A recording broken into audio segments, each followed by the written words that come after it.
I located them based upon where the patients were going to be. And so hospitals want to be in nice locations. They want to be the ivory tower. They want to be the place that's a destination. But that's not where the patients live. You want to be where the patients are, that's easy for the patient to get to. Has adequate public transportation, has a high density of patients. And so you may not want to be in a Class A area. You may be you don't want to be in a war zone, although we put in clinics in war zones. But you want to be in a B or C location, and you want to have adequate parking. You have to approach it from the patient perspective. Where does the patient want to go?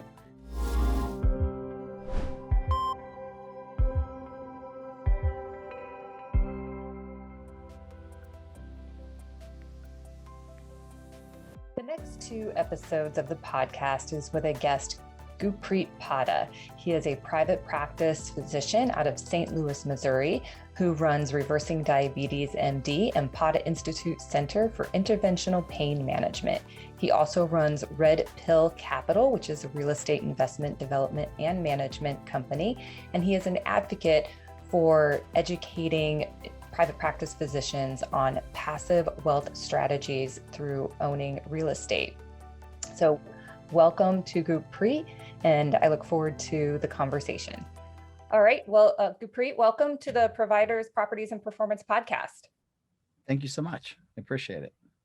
So you are an excellent resource for many of my listeners because you're a private practice physician, and you're also a commercial real estate investor. So they can relate to your lessons learned and words of wisdom that you may have. Did I miss anything else that you do? I've done a little of every silly thing in the world. And so right now I'm 56 years old, and I feel like I've done enough stupidity to fill a couple of books. And so, there's a thing. I mean, Mark Twain said this: you're never going to live long enough to make all the mistakes. So you better learn from other people. And I've made enough mistakes that maybe somebody can learn from some of the silliness that I did. Oh, fun. Okay, so this would be a great conversation. So, just to give everyone kind of a frame of reference, so you specialize in interventional pain management and diabetes treatment. Yeah, as a physician. I'm boarded anesthesia, I'm boarded interventional pain, I'm boarded in addiction medicine, and I'm certified for basically low carb nutritional health and reversing diabetes. So I'm triple boarded, but I specialize in an area it's an emerging area. It's about metabolic inflammation. So it's dealing with people who have very significant effects from our contemporary diet, our abnormal processed food diet, and how that impacts our population. And that convergence is really metabolic inflammation. That's where obesity, that's where addiction and chronic opiate use for pain all collide. And that's where I believe the vast majority of our resource dollars are spent in the United States. It's about probably half to 2/3 of our health budget and about 10 to 20% of our GDP. Yeah, I wouldn't disagree at all. You're based out of St. Louis, Missouri, and you have the 2 private practices, the Padda Institute Center for Interventional Pain Management and Reverse Diabetes MD. Yeah, we've got probably 7 or 8 clinics. We've got 2 major practice lines, but we've got 7 or 8 clinics that we're in.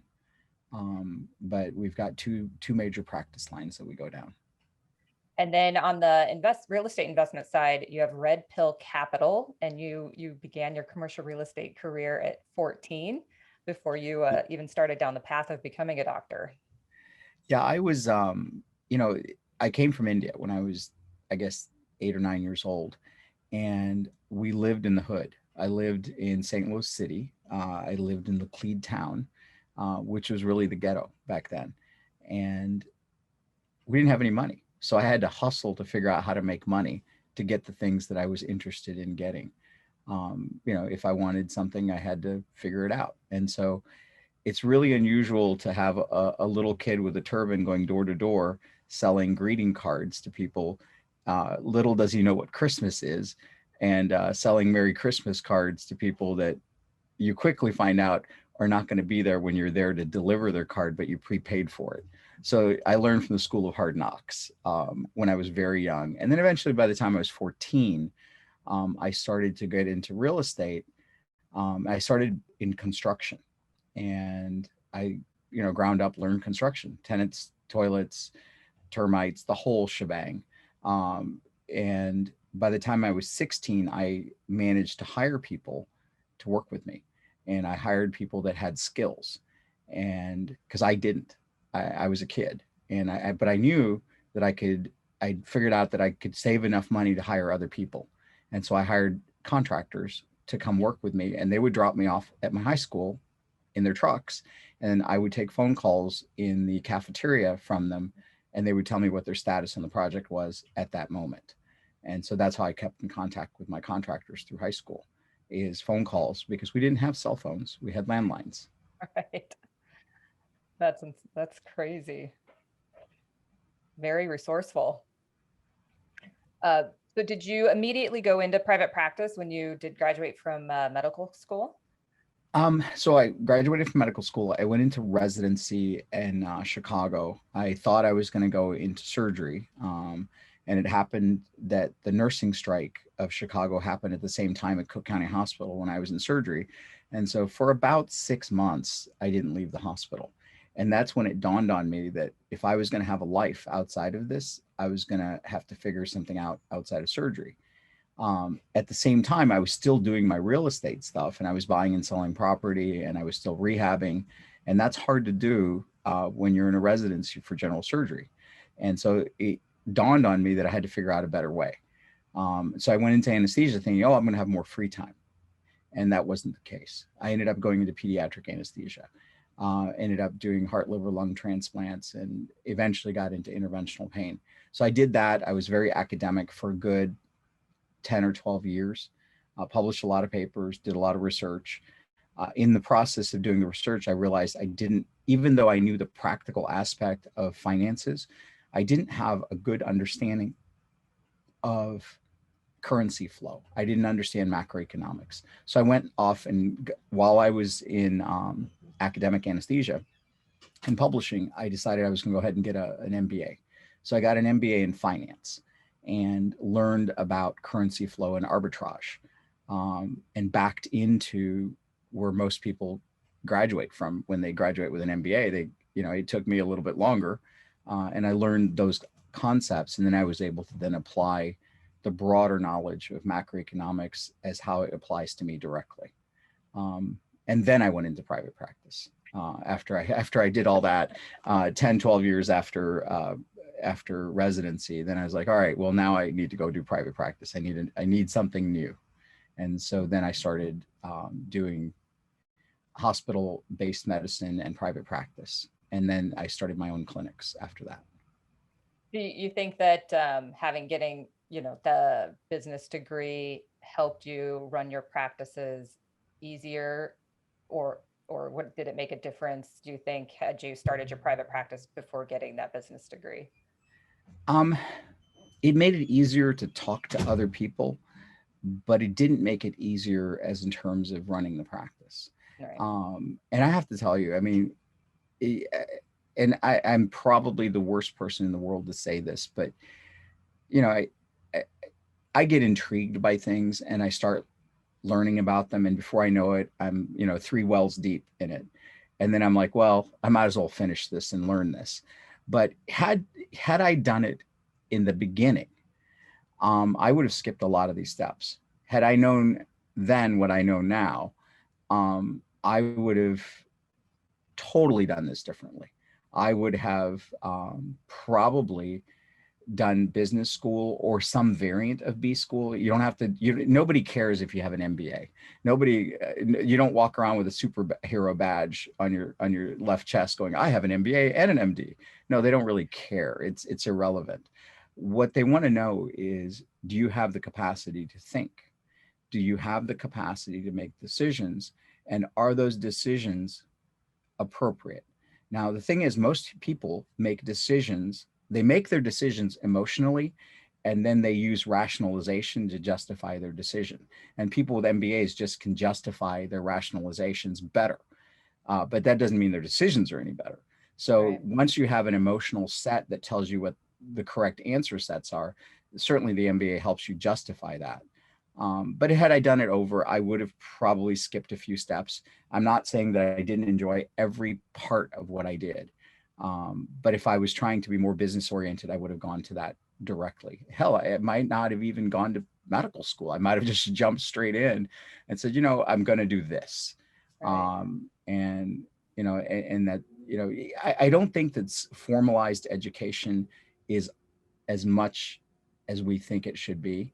I don't think it's in reality as big, as important as it should be. Now, certainly you need formalized education to be a doctor because we license people out. We want them to do well, Well, and but you we have to don't need know formalization. human anatomy, and you have to have an aptitude for science and math and those things, Yeah, for certain, especially, I mean, in your absolutely. case, anesthesia, I mean, you have to calculate body weight and Yeah, absolutely.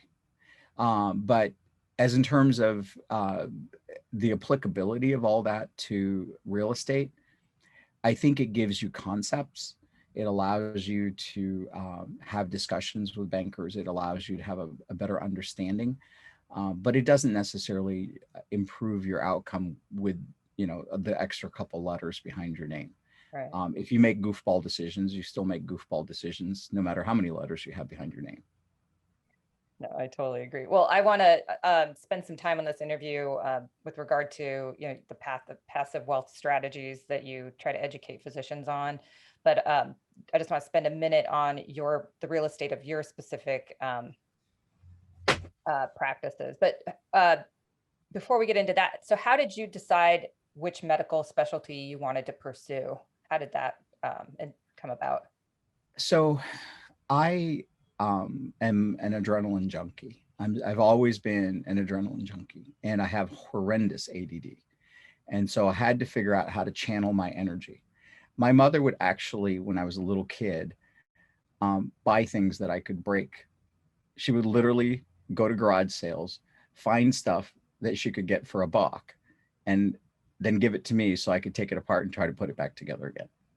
And so, when you got horrendous ADD, you got to figure out how to channel it. And so I went into what I thought was going to be really cool, which was going to be trauma surgery, because I love the concept of the speed of decision, and I love the algorithm, and I loved like that just sudden panic, and then the calmness that overcomes you when everything becomes clear.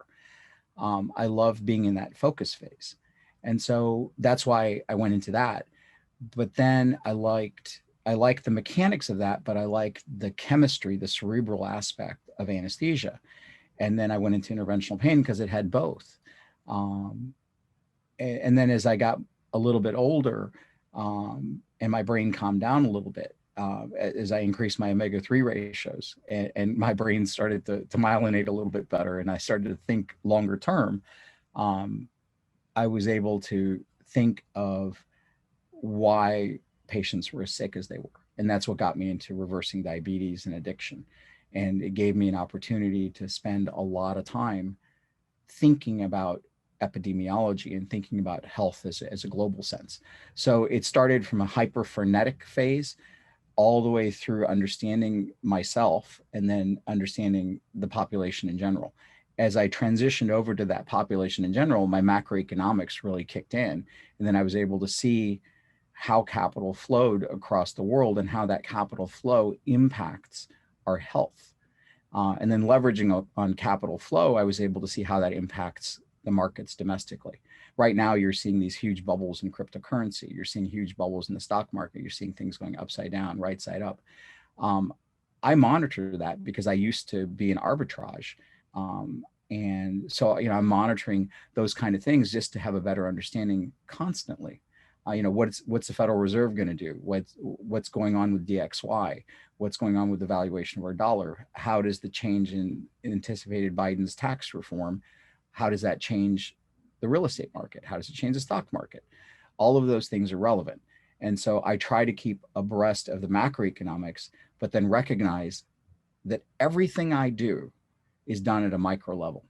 Real estate is a hyper micro investment. It's not even an investment in a state or a city, a neighborhood. It's an investment in a particular project on one side of the street and what's behind you in the alley and what's immediately in front of you. And how that particular micro investment works out makes all the difference. And it's so hyper that it may be determined by your tenants, it may be determined by individual tenants and the behavior of the tenants and the quality of your tenants. And so you have to go from a big macro picture of this global world down to that very, very micro. You have to recognize the macro picture impacts your future in a huge way. To give you a simple example, if they get rid of the 1031 exchange, that's going to significantly reduce the number of people flipping properties, because then they can't carry over their profits to the next property without paying taxes on it. That'll be a 40% reduction in net cash. And that's going to significantly reduce people trying to sell their property. Yeah. So it'll bring construction to a grinding halt. Same thing with some of the other macro changes. Once you recognize macro changes, then you can apply it to your local environment. Yeah, no, real estate is full of a variety of disciplines to make a successful project for sure. So in your locations, do you own those? Do you own all of the locations where you have your practice? Yeah.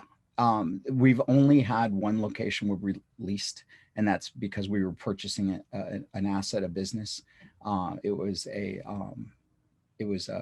medical practice, and I think we also just recently purchased it's a shoe manufacturing plant, and so I think those are the only two assets that were leased, but we're in the process. As soon as we purchase or acquire something and it's leased, we quickly within the next year move it to a location that we own. We want to generate that revenue and hold that revenue internal. There's always a funny thing about, how does your dentist get rich? Well, he buys his building, and 25 years later, when he retires, he's got a forced savings plan of $1.5 million, $2 million. And that I think that a lot of medical physicians don't recognize that. The dental industry recognized that a long time ago, but medical physicians, for some odd reason, think that it's okay to throw $35 a square foot into lease cost per year. And it doesn't even make sense. If you really look at it, they're not getting the benefit of the depreciation. They're not getting the benefit of the appreciation. They're not getting any leverage, and they're making somebody else like me who owns real estate more money. No, yeah. And some of that, some of them need to be located near a hospital, and those are usually developers have purchased the land and such. But with your locations, you're talking about the macro and micro. So when you were looking at where you were locating them, did you have any parameters that were must-haves for you? Yeah, I located them based upon where the patients were going to be. Right. And so hospitals want to be in nice locations. They want to be the ivory tower. They want to be the place that's a destination, but that's not where the patients live. You want to be where the patients are, that's easy for the patient to get to, has adequate public transportation, has a high density of patients. And so you may not want to be in a class A area. You may be you don't want to be in a war zone, although we put in clinics in war zones. But you want to be in a B or C location, and you want to have adequate parking. You have to approach it from the patient perspective. Where does the patient want to go? So you almost are looking at more at retail stuff rather than anything else. So, and this is a historic opportunity to buy retail real estate right now. When something goes up, something else invariably goes down. What's gone down during the pandemic is retail real estate, because people think, oh, it's never coming back. And I have to tell you that everything is cyclical. And when people have excessive fear, that's when prices are really low. And that gives you a margin of safety to buy that thing. When everybody wants to buy a particular asset group, your prices are probably too high. Right now, everybody wants to buy multifamily. Multifamily, I was just gonna say. And multifamily is hot, and it keeps getting hotter.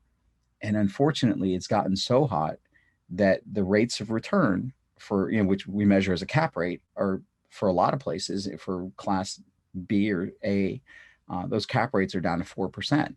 Well, when the interest rate gets to 4%, you're in trouble, because Right. if your interest rate is the same as your cap rate, you're screwed. You can't make any money, and you have to maintain at least a couple point difference between the cap rate and the interest rate. Yeah, and it's interesting what you say about retail, because a lot of healthcare companies that have been interviewed by the healthcare real estate industry on the financial side, they've said, hey, come up with something new and different for us, and that is a little bit more, because some practices like dialysis, oncology, it's you can't necessarily, it doesn't make sense to put near a movie theater, but some of the other practices that see people either for health and wellness, or make sense to be co-located with other things that you're doing. Like, I want to go to the Target, and then I'll go and go get my well check, and then, I'll go and see a movie. I mean, that can all be done in one area. And so a lot of the healthcare practices that do that are saying, hey, come up with something creative like that for us. Because again, we want to be easily accessible to our patients. We want to be convenient for patients.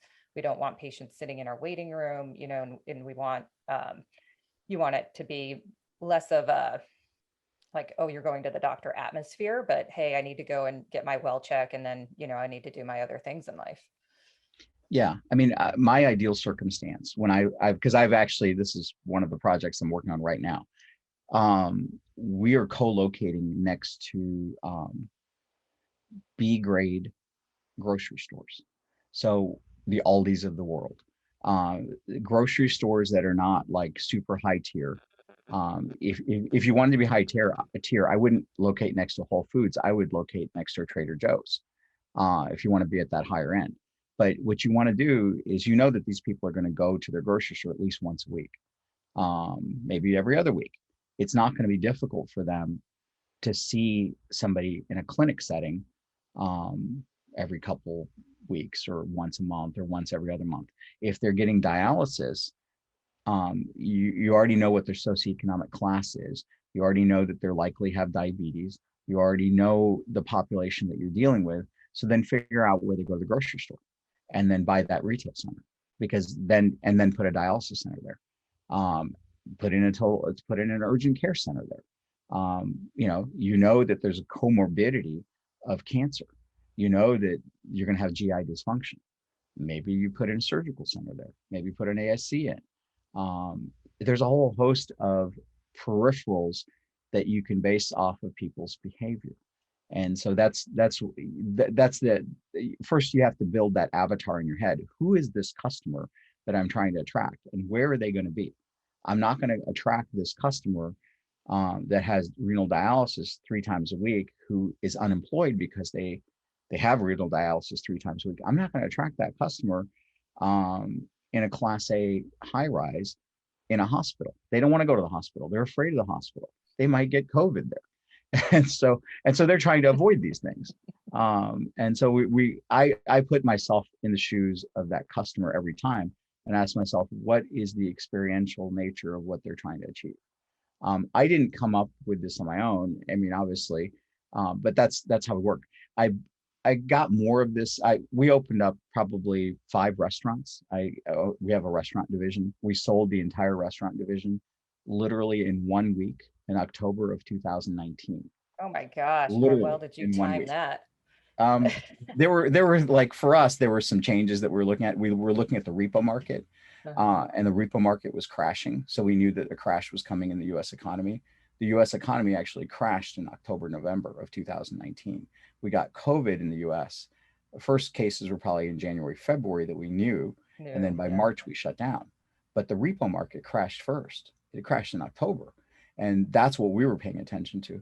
We didn't know anything about any of this other stuff coming, but we're like, well, if the repo market crashes, that means that there's a liquidity event that's going to happen 6 months to a year from now. We don't want to be in a retail business selling food if we don't know what's going to happen. So we better sell our restaurants. And so we had started the restaurants after the previous crash, 2009, 2010 is when we started them. We sold them in 2019. because everything goes in cycles. Everything Right. is cyclical. So you want to exit before everybody else is running for the exits. You want to be out before that happens. Otherwise, you lose money. Yeah. This is the optimum time to go into the restaurant business right now because there's so much vacant space. So if Right. you somebody wanted to become a restaurateur, this is ideal because you can buy assets for 5 cents on the dollar right now. And 35 to 50% of all restaurants are closed. In some places, 80%. Mm-hmm. And so if I was a restaurateur again, I would go into the business today. Well, I live in Arizona, and it's the restaurants are in full swing here to the point where you have to book a reservation a couple weeks out for the good ones. I mean, I find it interesting, and I talk to people in other parts of the country, and they're still, in lockdown, and so it's an interesting time here in Arizona. Yeah, I have access to the numbers from the restaurants that we sold, and we had positioned them very well when we sold to them, and they managed to do very well through this because we had already put in systems for home delivery for all of them. Oh, that's We great. sold 5 of them, and we'd systematized it, made sure it worked. And then I've just looked at their numbers like literally yesterday. They are 50% higher because other restaurants closed. They're Right. 50% higher sales volume here than they were before COVID. Yeah. And so they actually are hitting numbers like I've never seen, Total because the pent-up other restaurant, demand. the other, the other supply disappeared. Yeah, that's crazy. Well, transitioning into we'll start on the investment side. So you're very passionate about educating clinicians on creating passive cash flow and equity growth. And you one of your comments is that you state that many physicians die broke. So why is educating your clinician peers on financial education and passive wealth opportunities so important to you? Yeah, because I've seen it firsthand. I've seen physicians that are just amazing. I mean, they're the best clinicians on earth, and they take care of patients that are really, really sick, and they spend their entire lives doing this. And at the end of the day, they die broke. They die just like everybody else. They run out of money. They actually die broke or faster, because their expenses in the first place are high, and they think that they're always going to have that income for the rest of their lives. And it disappears the day they quit working. See, the thing is, physicians, they work and they get paid, but they don't have any passive income. And as long as they work, they get paid, and they get paid very well, but they don't have any passive income. And they typically listen to people, um, that appeal to them. And what I mean by that is that, and this is going to be a negative thing, but it's true. Physicians, by their very nature, are narcissistic. We have to assume that what we are doing is correct. And with that comes a little bit of narcissism. Everybody that assumes that what they're having to do is correct is at some point or another going to believe in themselves more than they should. And if that's the case, then they behave in a way that's narcissistic. Now, people that are predators prey on narcissism. If you're a good salesperson and you can identify who's somebody who's narcissistic, it is really easy to get them to do what you want them to do because you just keep complimenting them and you tell them how smart they are. And before you know it, they're doing what you told them to do because you complimented them. And so physicians fall prey to that because they don't recognize they're narcissistic a little bit. And the salespeople keep complimenting them. That's why we have sales reps. They come into your office and they keep complimenting what a great, beautiful office and what a great job you're doing. And they get you to do whatever they want you to do. And unfortunately, that's just the reality of becoming a physician. Now, when you get complimented and you're making decisions based upon what somebody else tells you, if you go into the stock market, most likely you're going to go into funds because you're not going to pick your own stocks, because you weren't educated in it. And so you're going to pick funds based upon what somebody tells you. Most funds charge 2% annual, just on the money that's holding there, and they charge 20% on the actual profit that they make. But no matter what, they're going to charge you 2%. And if you look at most of the stock market investment in funds, it doesn't get above the S&P 500 for the vast majority of funds. Now, there are exceptions, obviously, but those are unique. but the vast majority of funds, probably over 85% of them, when you take out the fees, underperform the S&P 500. And you don't get any tax benefits. And those investments are capital investments, and they rarely will pay dividends long term. So they work by appreciation rather than cash flow. And so physicians need to understand the concept of cash flow, and that you need a constant revenue stream, that you don't have to live off of the principle that this revenue stream comes to you just like your salary does, but without you working. And so that's what got me interested, was because I was trying to help other physicians, and I realized that there was just a disconnect between that understanding of cash flow and income and capital appreciation. And do you think, you kind of described that rabbit wheel or hamster wheel, I guess. And if a private practice physician just stays on the hamster wheel and doesn't think of some of these other things, what do you think the future of the private practice physician is? It's pretty dismal. I have to tell you that the most private practice, most of private practice will disappear. I think that you're looking at 10 or 15 years. The only way around it is if you do concierge medicine. If you do concierge medicine, you're probably going to be okay. But if you are pure private practice, you're probably not going to be okay. And here's why. There's an incentive to the hospital to have hired employees as physicians, because they get to charge hospital fees, which are different than the fees that you get to charge as a private practitioner. See, the hospital gets to charge a facility fee. That facility fee and the ancillary services that they get to charge for are ridiculously high compared to what you can do. And so you are at a serious disadvantage if you're a private practitioner. Now, if you go into concierge medicine, that's a different story, because then you have a direct contract with that patient. The other area that, is in some specialty areas that the hospital doesn't want to touch or is not interested in, those would be like complementary alternative care. Those would be things like pain management. They don't want pain management associated with them, because the pendulum swing said that everybody that was taking a pain medicine was essentially an addict. And we know that's not true, but that was the pendulum swing in the United States. So if you go into a specialty service that people are willing to pay for, you'll be fine. But if you go into a general practice setting, you're going to have some trouble. So I perceive that that'll be the case. It'll take another 10 or 15 years, but most private practices will be marginalized. About 30% of private practices will have closed by the end of COVID, by the resolution by next year. And that's just from the pressure of insurance and regulation. Yeah, it's incredibly burdensome. It's incredibly expensive, and the reimbursement's really low. And with Obamacare, there were some things that were put into there that really disadvantaged primary cares. It really disadvantaged the direct single solo provider. They advantaged the hospitals, and they disadvantaged the individual provider. And so you'll see that playing out over the next 5 or 10 years. Yeah, which is interesting, because the hospital can't, it can't provide population health like primary care can economically, unless it creates its own business line and separates some things. But I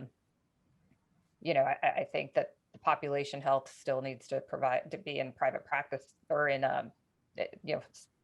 family practice or internal medicine. One, because they see the patients all the time. The patients are familiar with them, which is, right now, I think you're seeing that with the vaccine rollout, is they're starting to send it to the physicians that do primary care, because their patients can talk to them about it, ask them questions, and feel more comfortable if they choose to take it. No, I agree with that. But here's what happens though. The hospital buys the private practice, takes over the private practice. They buy the pediatric practice, they buy the general practice. They're not buying it for the dollars that the primary care is generating. They're buying it so they can pick up all the ancillary service. They're buying it so they can get the laboratory. They're buying it so that they have a captive herd of cattle that they can slaughter at any moment. And the bigger their herd is, the fatter the hospital gets. And so they're buying it for a different reason. See, as a individual provider, if I buy somebody else's practice, I'm buying it because I want to provide the service for that entity for those patients. But I can't have ancillary services that are in another company or associated that I can safely deliver. So either those services have to be internal, or they have to be, or I have to send them out. Yeah, referred out. And so that's the issue. It's not, it's nothing more than that. It's just the hospitals have much deeper pockets. Now they're very inefficient. That's why they get paid more. But their inefficiency comes about because they have huge physical plants. I have not seen too many hospitals in urban centers that are situated in really, really nice areas not doing well. I know that everybody claims that they're not doing well, but they seem to be building pretty efficiently. Yeah, in San Francisco, they just expanded a beautiful hospital right in the middle of the city. So share the story behind how you started Red Pill Capital. So Red Pill Capital is a playoff of the Matrix. And what the concept is either you take the blue pill or you take the red pill. The blue pill lets you stay just the way you are. The red pill opens your eyes to reality. And I actually started this because I was working with a group of prisoners. They had been released from prison. They were exonerees. They were people that had been put into prison for crimes they didn't commit. And once they get released after 20 or 30 years, they're given a lump sum payment, a chunk of money. And the vast majority of them squander that money in the first year or two. And they lose everything they have, and they're just as impoverished 2 years later as they were when they first walked out of prison. And they asked me to come talk to them. And so that's how that concept of red pill came about. I was trying to entertain them and show them the Matrix, and I love that scene. And it was open your eyes to this financial reality. People are telling you a piece of information, and you're gambling with your money. And instead of gambling with your money, use your money to grow resources that are going to carry you for the next 20 or 30 years. And so that's how Red Pill Capital came about. That's how the name concept. I've always been in real estate since I was young, and worked in projects trying to figure out how to make them work. And my conclusion was that there's no one right way to do it, and there's no one right asset type to do it. It's the way that you need to do it at that time, and then reevaluate. And sometimes you have to mix your bets up a little bit. Sometimes I'll do a capital growth on a particular project. So I'll buy something that I'll give you an example. I ended up buying a small office building that was very, very cheap. I ended up buying for about $2.2 million. It was 20 something thousand square feet. I knew that office buildings are based off of net operating income. So the higher your net operating income, the more the value of the building. The problem with this building is it didn't have very much occupancy. There was literally one tenant that was occupying 5% of the space. And so what I did was I quickly found some other tenants that wanted to move. I got them in there. I increased the net operating income, not very much, but about 10 or 15%. But that was enough that, based upon the cap rate in that area, the value of that building went up by $1.5 million in a matter of a year. I immediately flipped the building because I wanted to capture that cash flow. I wanted that cash, that equity raise. So I sold it in 1.5 years. I wanted to be, and then I 1031 that into other projects. There's some projects that I buy and I hold and I rehab, and I'm looking not at flipping the asset, but how many, what am I going to make per month for the next 20 years off of that. So another example is, we right in the middle of nowhere, we bought a medical complex we got it occupied with tenants, and it generates about 3,500 to $4,000 net operating cash flow per month. And that'll go on for the next 20 years because the tenant is the federal government. And they've guaranteed the income for it. And so we know we have a good quality tenant that's going to pay for a long time. And so it depends on what I want to do at that moment. Well, I think you actually answered one of my questions I was going to ask next, but do you do, are all of the investments that you do you syndicate them, or is that just one? Sometimes you syndicate them and sometimes you don't. It just depends on what it is. I don't like risking other people's money as much as I would risk my own, which also really lends itself to the whole concept of red pill capital, which is asymmetrical return. You want to take the least amount of risk for the maximum amount of benefit. And so what I typically will do, if we're going to syndicate something, we know that cash flow is going to be really good. For example, I have a project right now that I'm working on that is, we're put it together, we acquisition the land, and we're putting together the syndication for it. And it's a skilled facility for people that have cognitive impairment. We got the land at 5 cents on the dollar. We got the certificate of need done, and we're going to put this down. It'll be a 112 bed facility, broken into eight or 12 pod units, because we want to keep individual pods, because just in case there's another epidemic or pandemic, we don't want the whole facility to have a problem. So we separated out the pods into different houses, and it's cheaper to build that way too. And the whole build cost for us, everything inclusive, will be under $9 million. Normally, if I was building that would probably be $22 million. So we already know that there's a huge demand. There's very little downside risk because the land is worth 5 times, 6 times what we paid for it. So it's an asymmetrical return. The risk is low and the yield is high. That kind of stuff I'll bring to other people. I'll give you another example that I would never bring to other people. I've got a project that I'm working on next to the airport. They bought the building for 2.6 million, 2.7 million. The principal on it died. The tenants went crazy. Nobody's paying rent. It looks like a piece of shit right now. And I ended up getting it from the bank for $365,000. Now I know that the land is worth something, but the tenants won't pay and they're fighting. And so now it's going to take me a year to get this thing above board. And in between, I have to pay all the utilities. I have to pay the water, the electric, everything. And I still don't have any paying tenants. But it'll take me a year. But I would never bring that to somebody else because that's too high of a risk. The capital inflow on that, even though I bought for 365, the capital inflow will probably be another $500,000 to $1 million. Now, once I get it established and working like it's supposed to, then this thing will probably be worth about $5 million. But it'll take me 1.5 to 2 years, with no guarantee. I mean, there's crazy things that can happen between here and there. So I would never syndicate a deal like that because it's dangerous. And that's a speculative deal. I don't believe that you should syndicate speculative deals. Speculation is something you do with yourself. Right. And then when you make that mistake, it's your own damn fault. But you don't speculate with other people's money. Yeah. Well, I think you'd end up having a short life as an investor because people wouldn't continue to. Yeah, they wouldn't trust you. But at the same time, I can tell you the speculative deals are the ones that, it's really strange.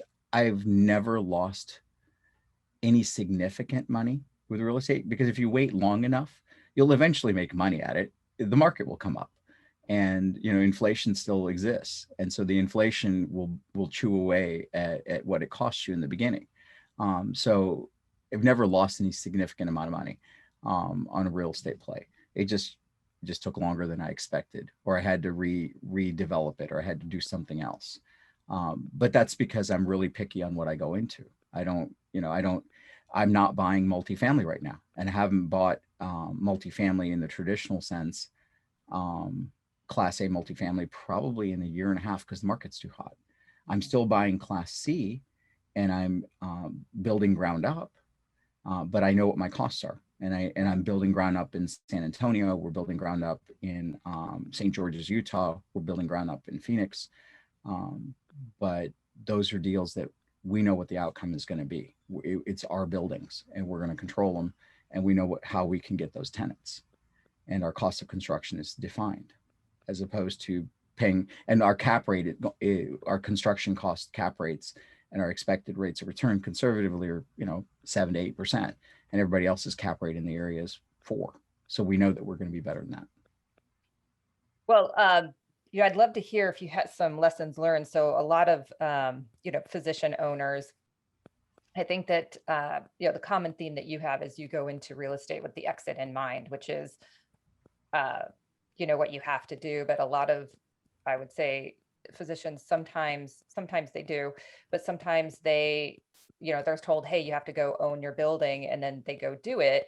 And then, there's they usually get a couple of their buddies, and they all go in and develop a building and then occupy it because that's what they were told to do. And then, they forget about sometimes managing it. And,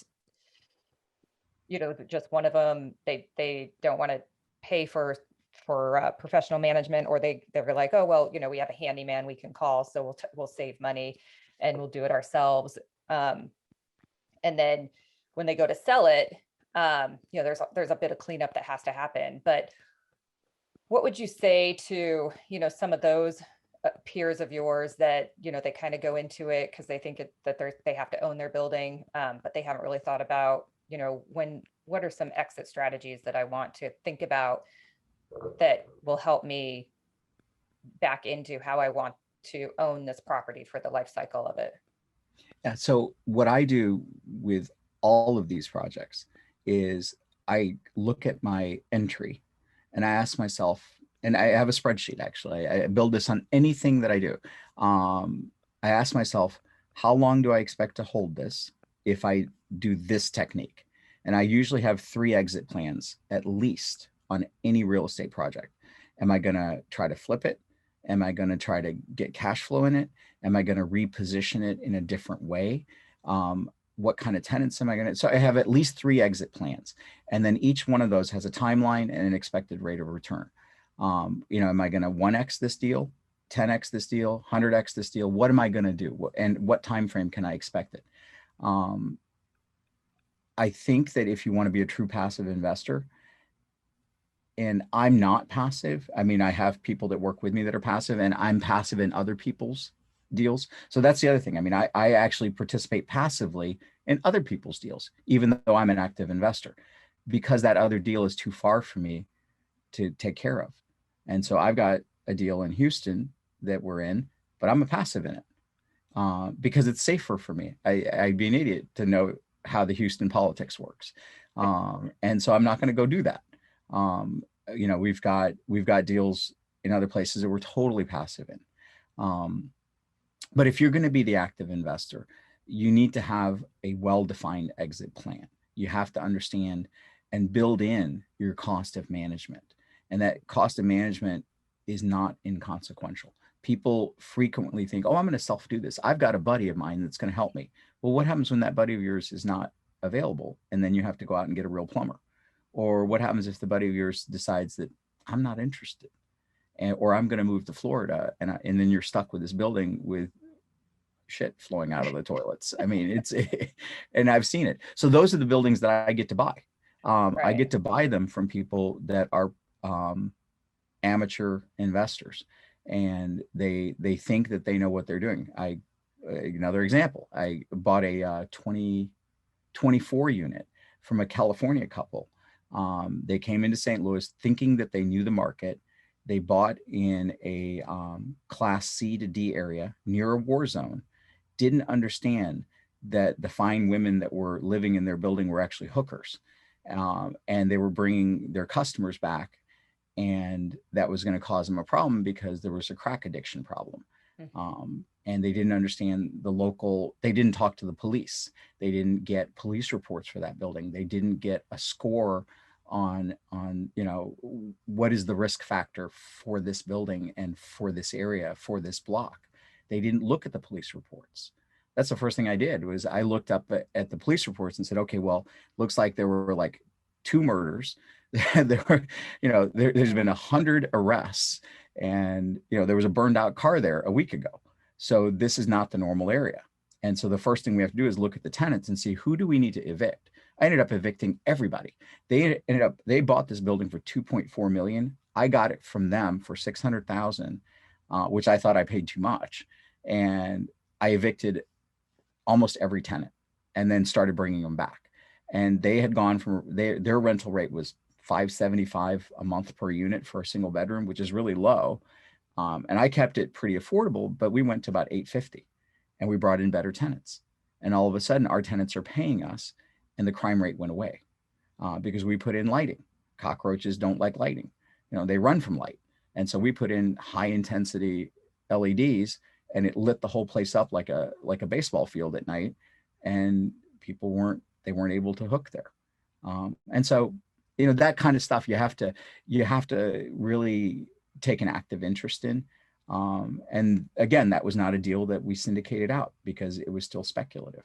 It was something that we weren't quite sure how that was going to play out. We didn't know exactly what our cash flow was going to be, but it's turned out very well for us and it's meeting our projections. And we'll exit that deal once it's stabilized in about a year and a half, and we'll have probably tripled our money.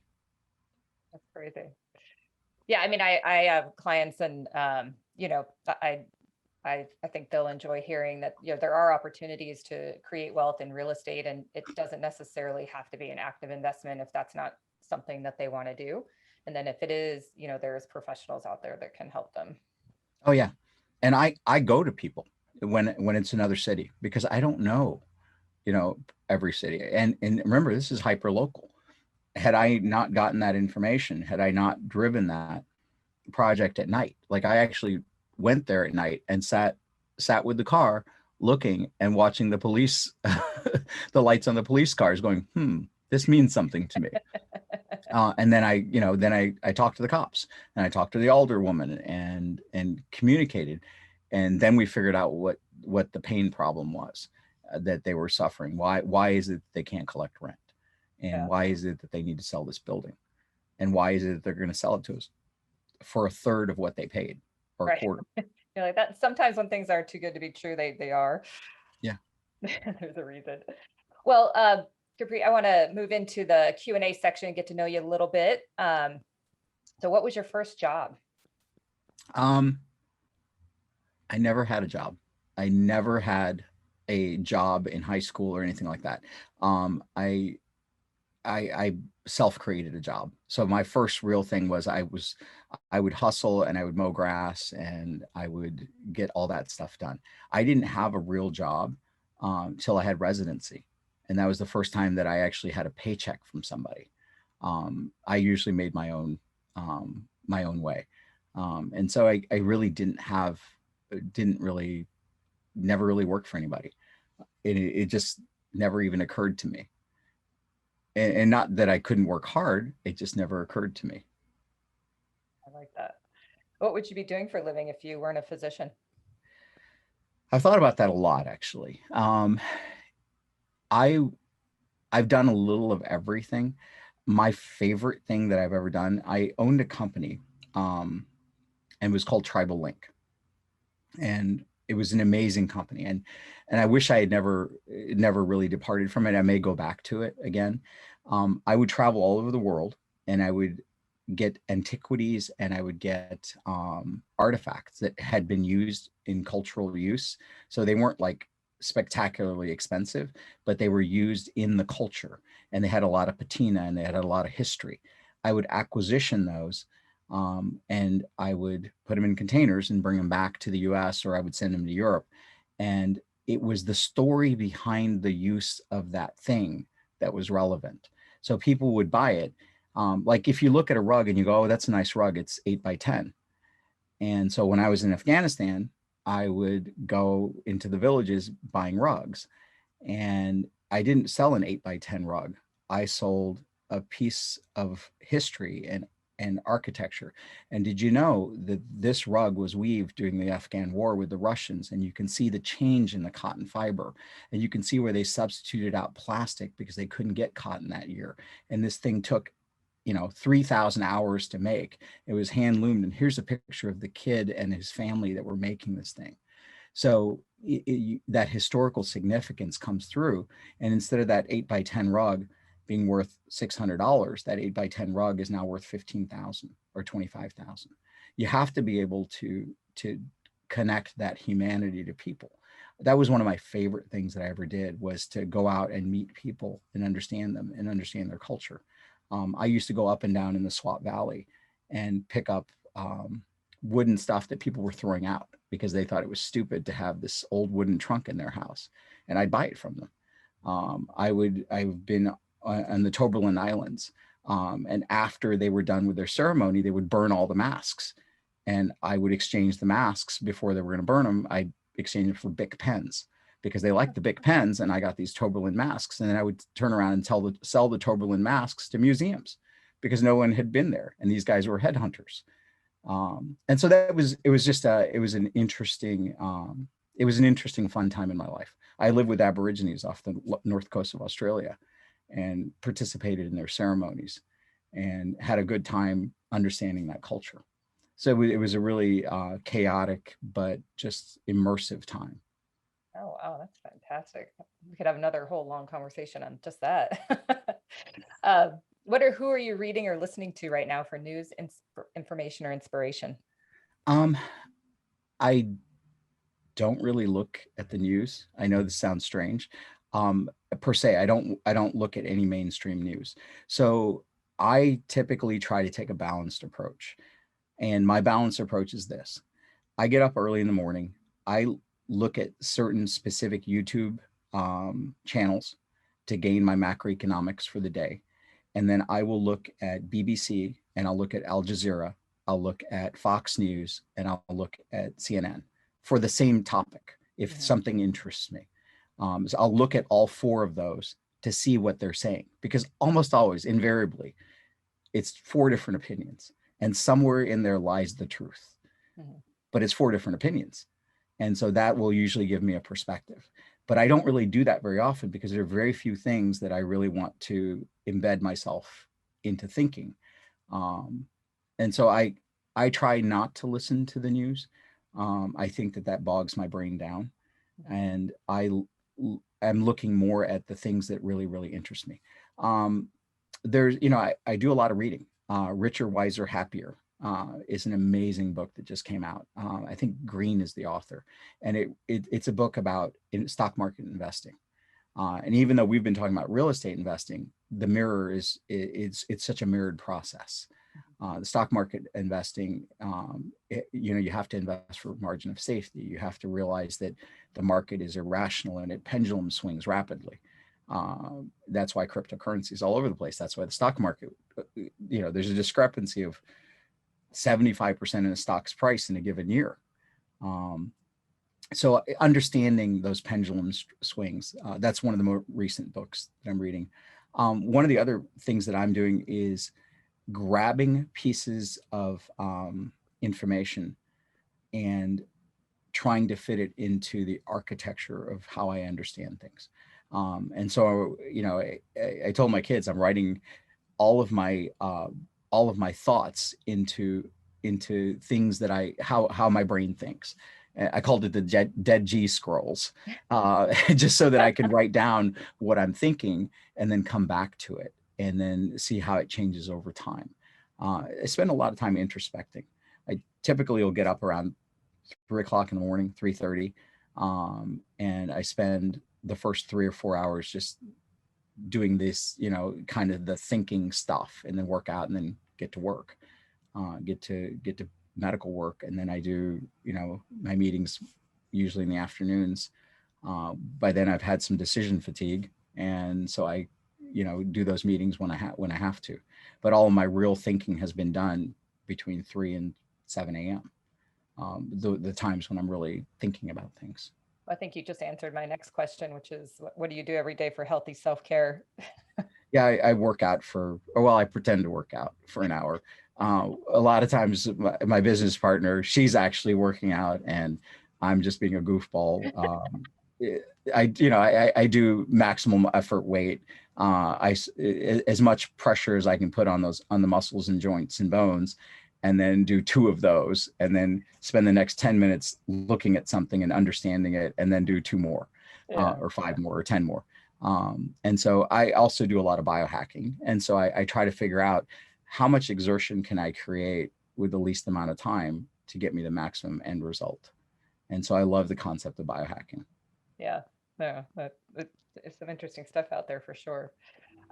So I could ask you both of these questions. Typically, the first one is when I am just interviewing a physician, and then the second one is when they're an investor, but you're both. So do you think a person is born with the desire to heal, or is this learned only through their training? I think people are born with a desire to heal. I think that the training allows them to do it. Whether you're trained as a nurse, you're trained as a pharmacist, whether you're trained as a physician, that vehicle that you use to get there is the training. And whether you're a physician or not, there's a lot of people that are non-physicians that are amazing healers. There's a lot of people that I've met that are just amazing untrained healers, and I think they have a deep desire to connect to people and a deep desire to make the world a better place. So I think that comes first. Mm-hmm. And then you have the vehicle of training that tells you how you're going to manifest it, or how you're going to create that. So that's my opinion. I like it. And do you think leaders are born or trained? So that's interesting. And I had seen that question. I go both ways with that. And let me tell you why. I'm an incredible introvert, and I don't like public speaking, but I had to get good at it. And such to the point that I took a course in public speaking because I hated it. And I was like, I need to get better at talking to people and being able to look people in the eye and connect with them. And I don't like doing it, but I have to in order to do business. So I better figure this out. So I took a course in public speaking and how to talk in front of a TV camera. And they usually give you 6 takes, and they criticize you. Well, all 6 takes of mine were terrible.